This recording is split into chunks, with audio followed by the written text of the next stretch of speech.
Hi, I'm Kelly at Book and Paper Arts, and today I am going to start altering a new book.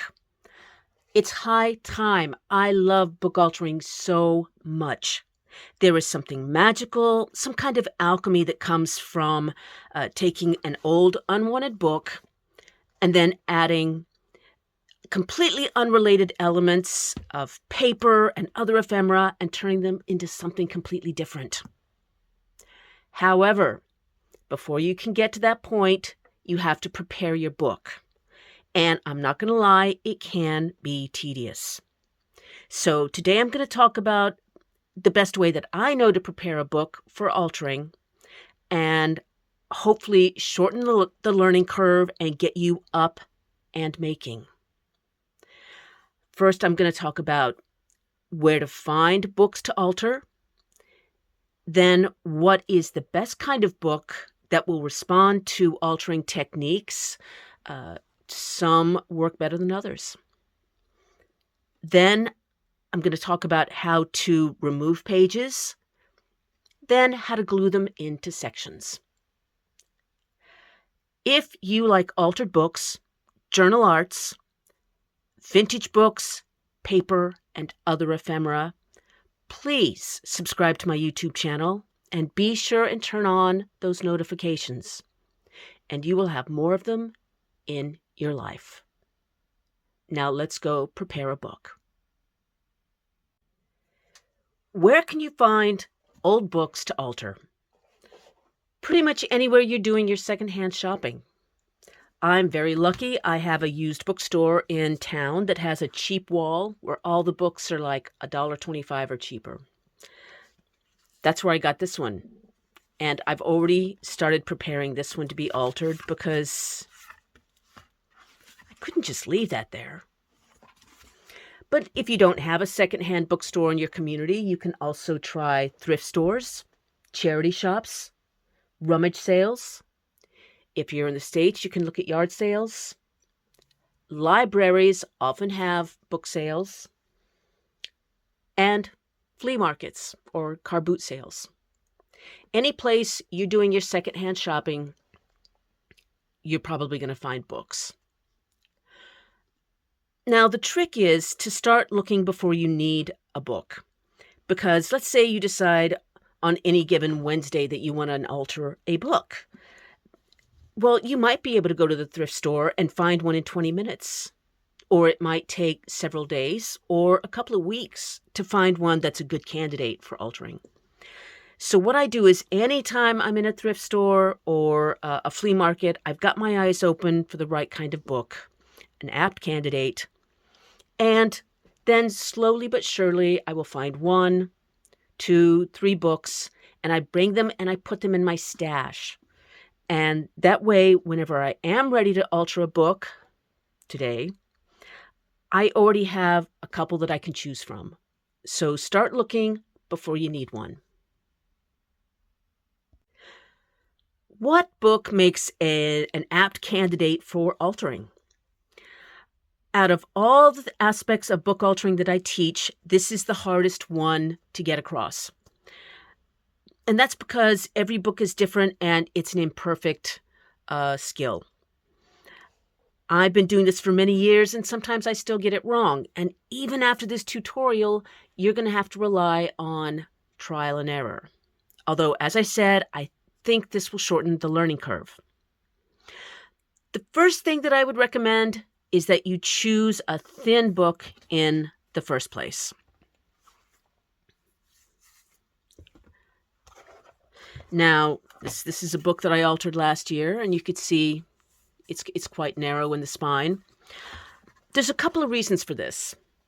One is that if your book is more thin, you're going to have fewer sections, and you're more likely to actually complete the book rather than getting overwhelmed with too many sections and then walking away from it. The other reason is that you are going to be removing pages before you alter the book, and I'm going to talk about that in the next section. You remove pages so that your book can chunk up. Now, if you choose a bigger book, you're going to have to remove more pages. and a lot more pages. And as you do that, you're removing the innards of this book, and you are weakening the spine and the overall well-being of the book. So the fewer pages that you have to remove, the stronger the quality of the book is going to be when you start adding in elements and glue and mixed media. So I strongly recommend choose a thin book, especially if you're new to this. Finish one, finish another one, and then as you build up in confidence, you can move to a bigger book if you feel like trying that. Before I go on, I just want to say that you do not have to choose a book with an adorable cover. I realize that some that I've shown on the table here, most have these really cool, old-timey tooled covers. But there is a lot to be said for choosing a book that's simple and ordinary, and then you can add your own elements when you get ready to work on the cover. So don't feel like they have to be completely charming before you even get started.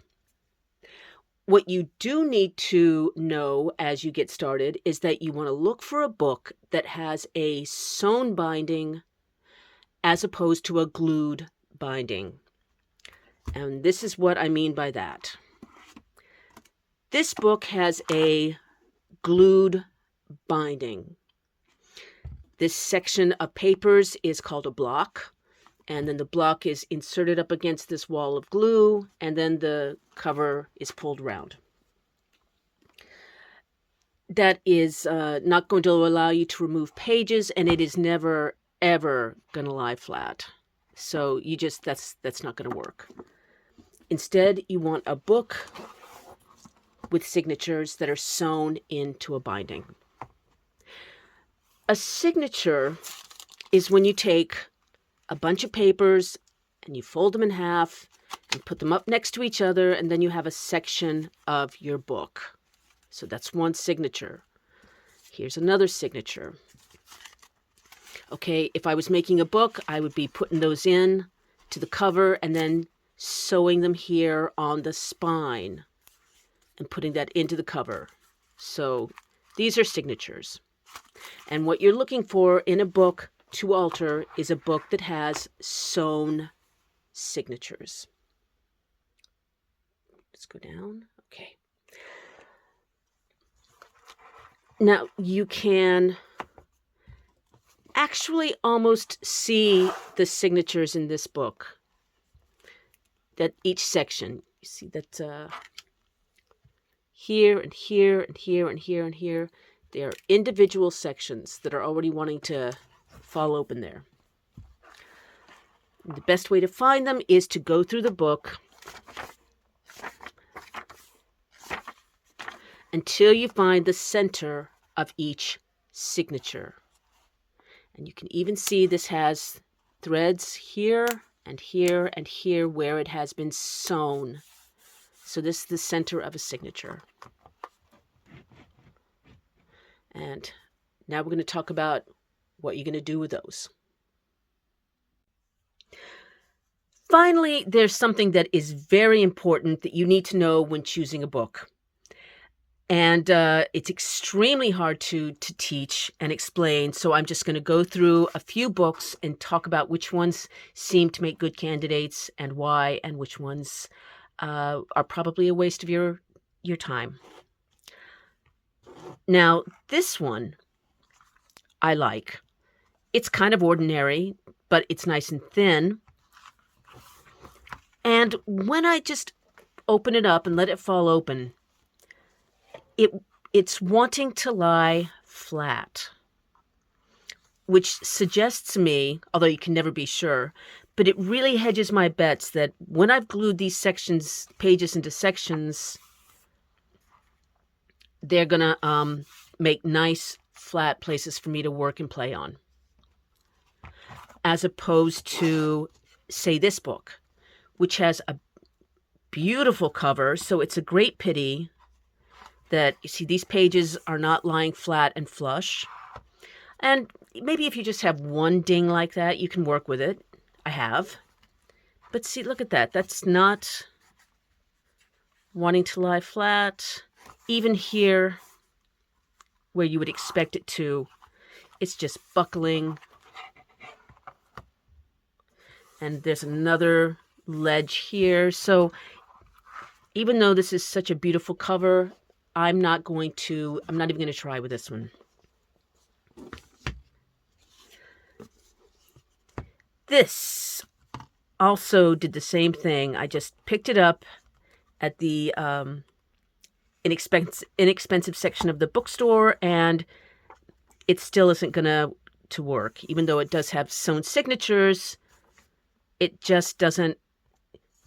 It's rolling up there. It's rolling up. Now, clearly, if I was to tear out some pages and glue this down, I could wrangle the pages flat and into submission. But if you have to do it throughout the book, see, there's a ledge. I don't like that. If you have to do it over and over throughout the book, you are going to put a lot of strain on the pages, pulling them, making them stay into place when they don't want to. And your chances of the book breaking on you into the process are likely. Not always, but it happens. And this is about not setting yourself up for failure. I can't guarantee you succeed, but I can guarantee that if you choose a book like this, which has a really, really cute cover, but the pages are rounding,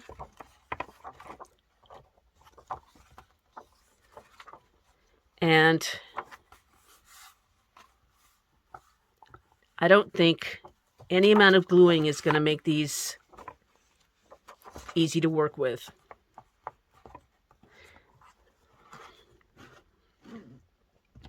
This one, I'm going to show you this. This one's kind of in the middle. I'm very tempted to work with this book.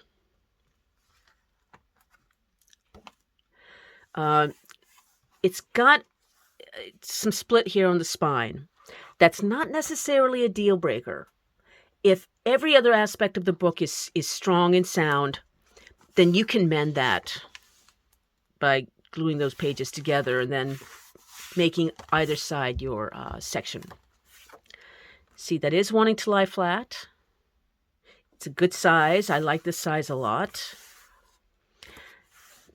That, it's popping up, but it's not rounding here. This is flat. So I think if I glued these down, that would glue down flat without too much stress. Okay, so now I'm finding a second place where the binding is bust. And a third. All right, so even though I really like this book, and I'm not necessarily giving up on it, I'm going to put it into the pile for maybe later. Certainly not going to start with it first. And that's, again, what I mean by starting your stash. Because out of all these cute books that I've shown that were on the table, only 2 or 3 of them are actually going to be worth trying to alter.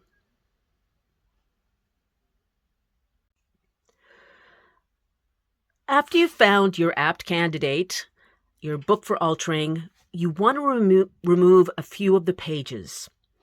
Again, this is to make some space in the spine for the book to chunk up as you add elements.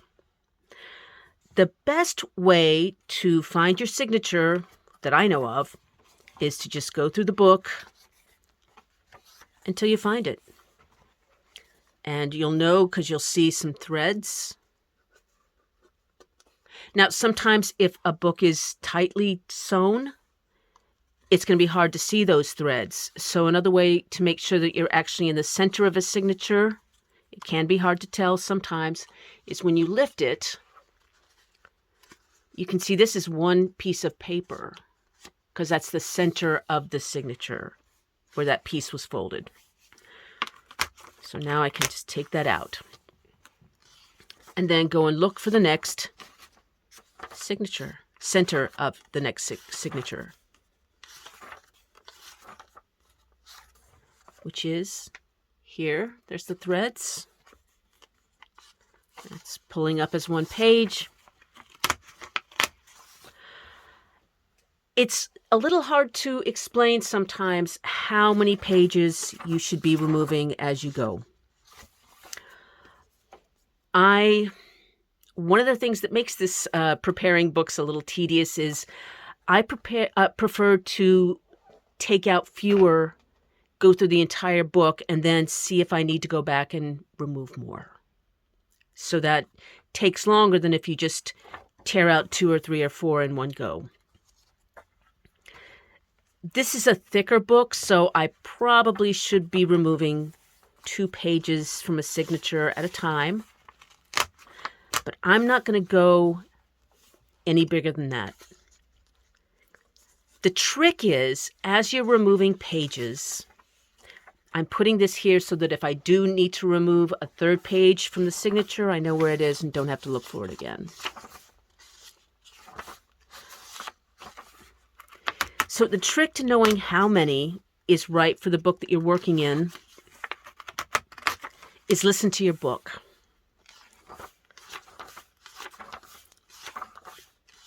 It really depends. Clearly, if a book is thicker, it's going to need more to come out. But on the other hand, you don't want to weaken the spine. So you just have to listen to the book. And if it feels, as you're taking out the pages, as though it's still healthy, then when you get to the end of the book, you might want to go back, as I said, and remove 1 more page from each signature. You're not going to know until you get to the end of tearing out your pages how healthy your book is feeling. And that's the name of the game. Nice, healthy pages to make into signatures. So yeah, I think 2 pages for each is looking about right for this one. But again, when I come to the end, I'll see how it feels. This is a good example. Most of the signatures so far have been easy to find with the threads, but I had to search for this one because the threads are so deep in this fold. I didn't see them the first 2 times I looked, and I literally had to just pull some of these up. Okay, so I tried pulling. Nope, that's 2 sheets. That's not 1 sheet. That's 1 sheet. So now I know that's where the signature is. And that's how you can tell if the threads are hard to find.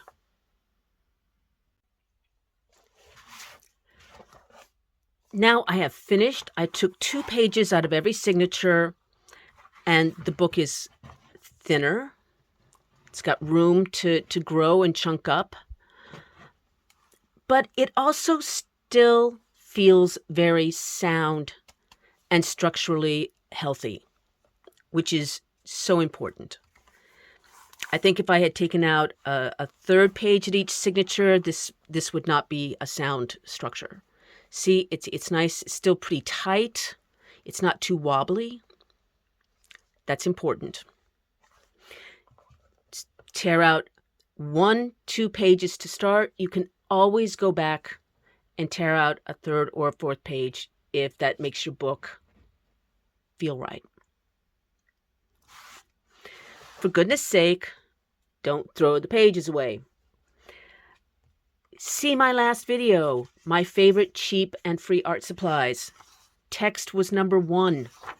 Now I've got a lot of text to use in my art journals and other mixed media projects.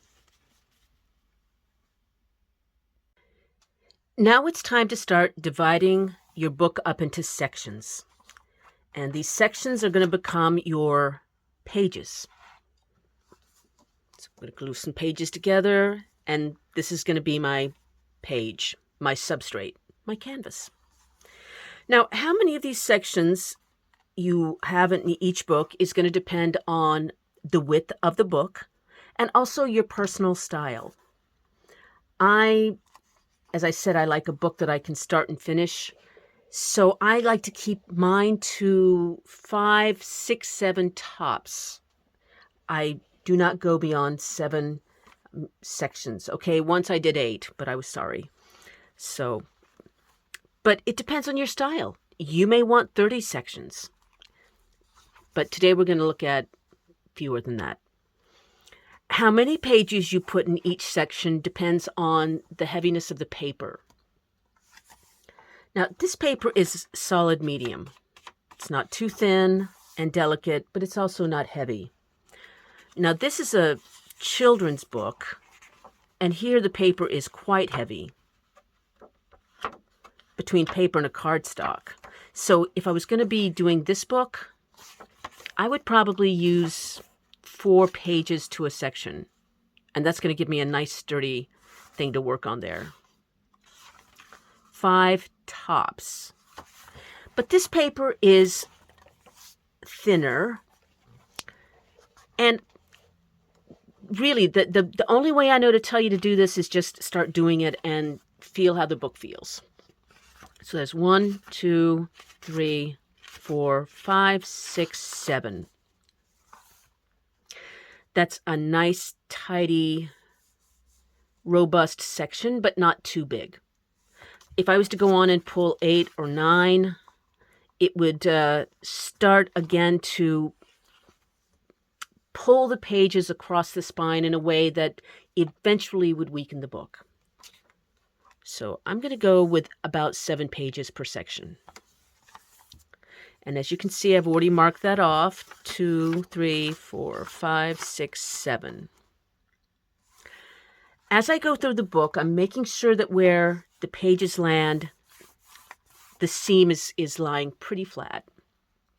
You can't always guarantee that. And if you came to one that was very problematic, you could go ahead and pull 1 more page over and see if that flattens it out. But these are all pretty flat. 3, 4, 5, 6, 7. Yep, I'm happy with that. No need to adjust. Here's a good example. Let's say this had been where my sections fell apart at page 7. 7, 7. Okay, I can see there's a little bit of stress and damage to the insides there. If this had been where it had landed, I probably would not stay with that. Because while I can mend it, it's better to skip that part and make the book as healthy as you can before you start working.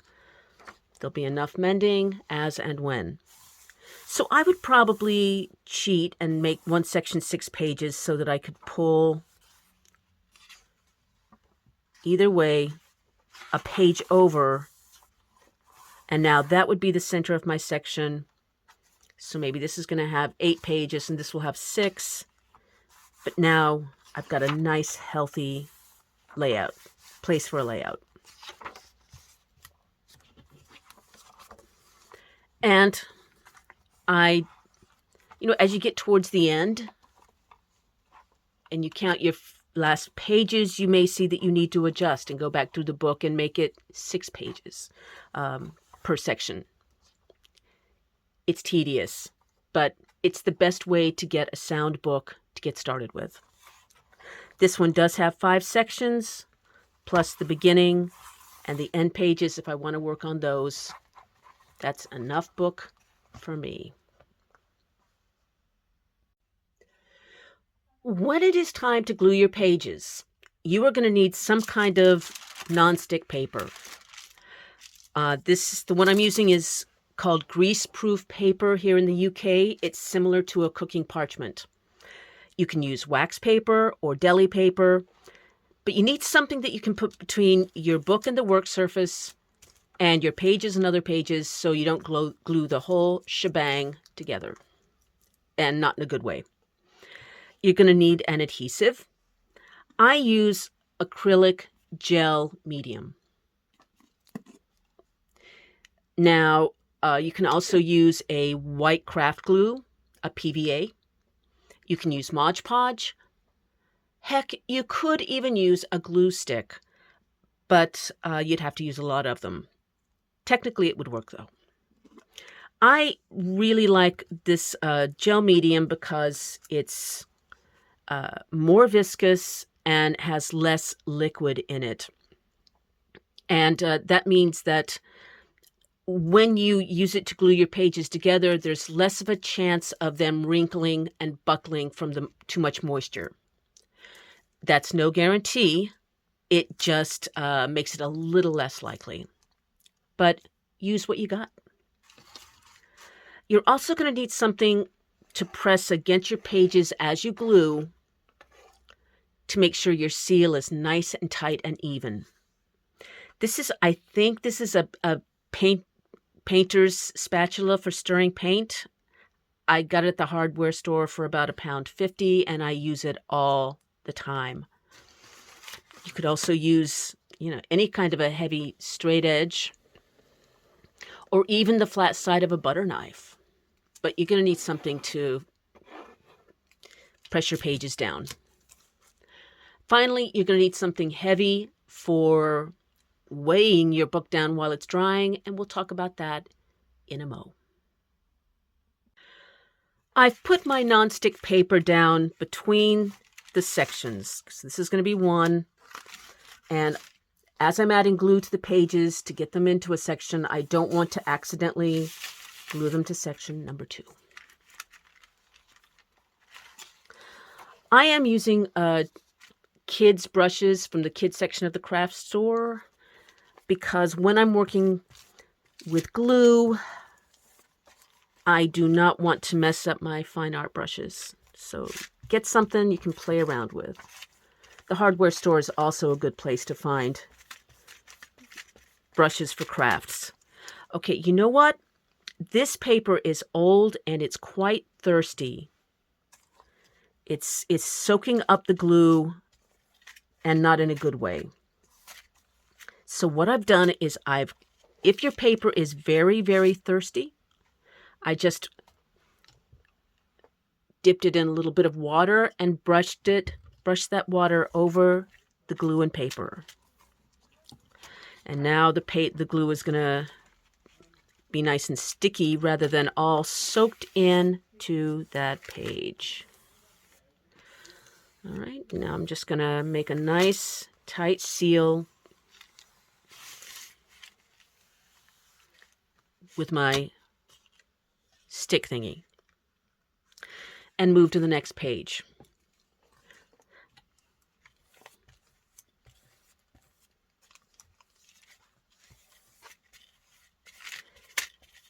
This one's not as thirsty. I think it might benefit from a little tap of water. I'm just adding a tiny bit of water, not too much, or again, you'll make your pages wrinkle, but just a little bit to feed that old paper.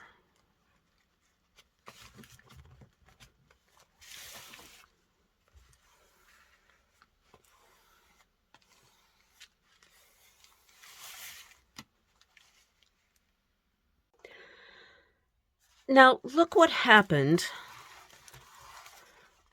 when I got to the last couple of pages of the section.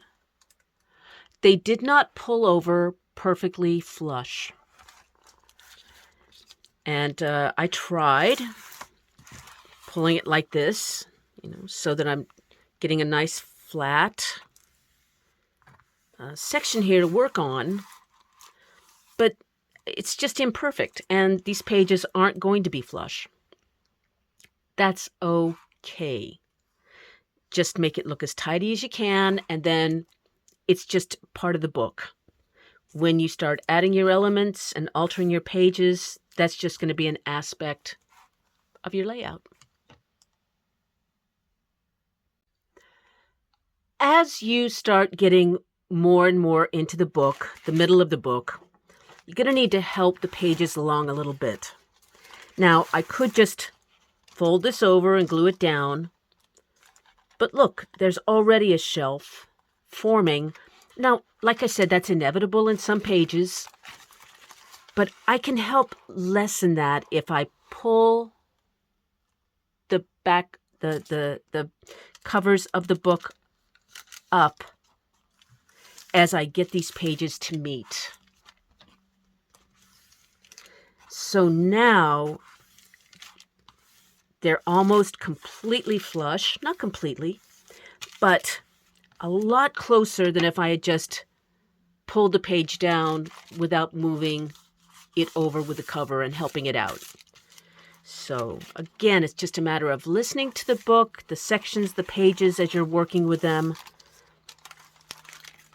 and see what feels like it's making it more sound.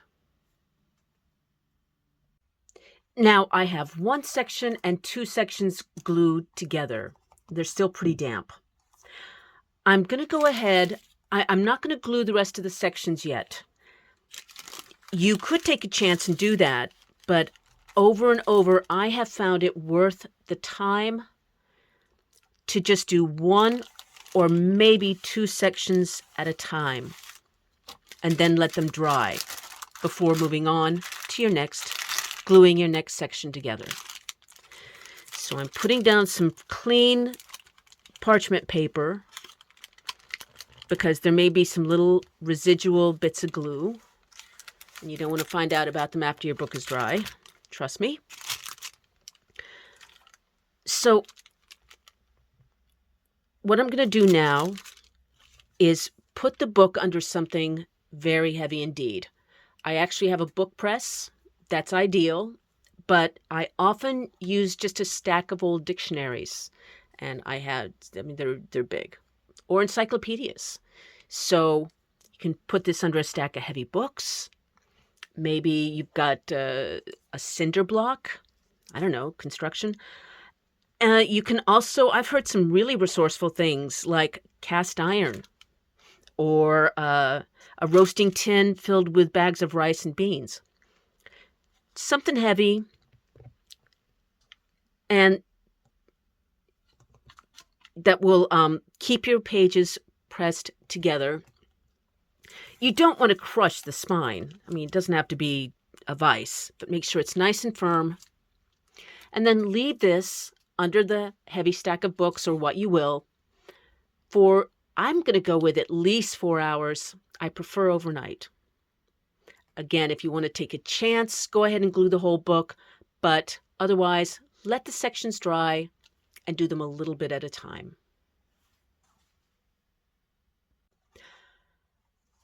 And there we go. We have section 1 and section 2. They have dried and they are inviting. But look at this. In spite of my best ironing and straightening techniques, a wrinkle has wrinkled and now it's dried. It's dried into the page and it's not going anywhere. And I don't care because this is very old paper. It's an old book. And believe you me, sometimes old paper and old books have a mind of their own. And you're going to be a lot happier if you're flexible with that. So when the time comes and I start working on this as a substrate, I can either use this as a design element or I can work around it. I don't know. I'll think of something.